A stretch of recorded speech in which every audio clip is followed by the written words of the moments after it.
Pancakes, you got the popcorn? Coming right up. Good. Thought you were gonna miss the movie.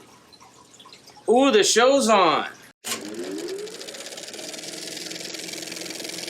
Welcome to Cinephiles on Chop Block TV, and I am your host, T-Ball. This is the co-host. I am your masked beach villain. So this episode, we will be reviewing the movie Morbius.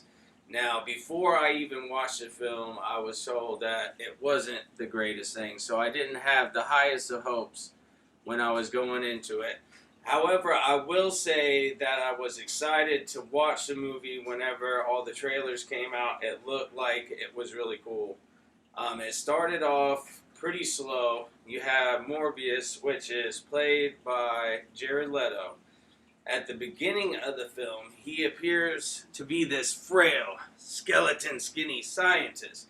He clearly had some sort of affliction, but to be honest, I completely forgot what it was because I was trailing off half the time. I'm sorry to say that, you know. But anyways, eventually he starts to find or look for this cure and find a cure. He ends up getting it, and it cost him by changing him into this bat-like creature.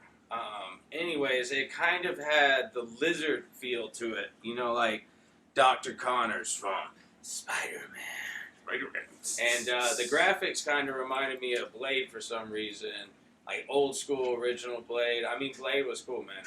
Don't get me wrong, but for a 2022 film, I wasn't that impressed with the CGI graphics. Especially, you know, they had such a big star like Jared Leto in there. The director of this movie is Daniel Espinosa, who is a Swedish film director. I've only heard of a few of his songs, movies. You know, not songs, man, movies. I've only heard of a couple, and to be honest, I mean, I'm not even sure if I even watched them. That's just to keep it real here. They had, in the movie, Tyrese Gibson, though, which, doesn't he do music or something? No, I only know Tyrese from Crying in the Closet. Crying in the Closet, man. What, from R. Kelly or something? No, he's actually Crying in the Closet. Oh, anyways, which, I like his work as an actor, though. I think he's pretty cool. They also had Michael Keaton in the cast section of the movie. We watched it through. Did not see Mr. Beetlejuice himself, but at the end, there may or may not, but I don't know. I don't want to give any spoilers. I don't know, you know. It's ain't a spoiler type of place, you know. So I'm going to stop right there. Tell me, Charm, what did you think of this monstrosity? Well, like you said, I thought the movie also started off really slow. I almost fell asleep 4 times watching the movie. But by the 5th time, we were finally to a great part, which was when he first turned into the villain. Whoever he was. Not the Dub Beach. Yes, not to be confused by the Dub Beach villain don't himself. Get it confused. No, don't get that twisted. It's purely No, he was Venom. Or did he say villain? Because I thought he said, I am Venom. He kind of looked like Michael Jackson's little brother. Or something. He kind of looked like, yes, when he goes full vampire, he looks like Michael Jackson's little brother, little sister, baby's cousins. But that's another purely speculation moment.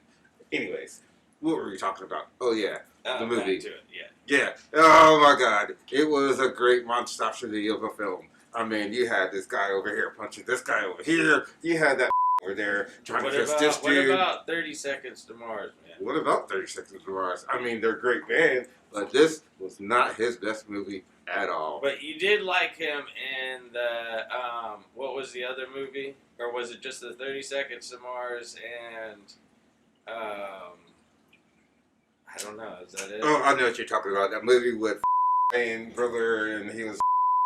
Yeah. We don't talk about that. Yeah, that's purely speculation. Purely speculation. Purely speculation, don't do drugs. Quick commercial break, just had to let you know a little something, and it's not just Groucho, which is our mascot. It's not just He Groucho. likes to sit around and drink beer. But anyways, no, we are going to play a show with Cottonmouth Kings over at the Downtown Music Hall. going on here in a few months from now. Here in Fort Walton Beach, Florida. November 11th, I believe. It could be the day, you know, but we got to make sure the flyers about to be coming out. But I just had to give you just a quick little sneak peek. Make sure that if you're in town, that's Florida, by the way, come check it out. There's going to be psycho killers. There's going to be the liars on the stage. We're going to dual dance with the devil that night. Oh yeah, so you better bring your booties down to the club.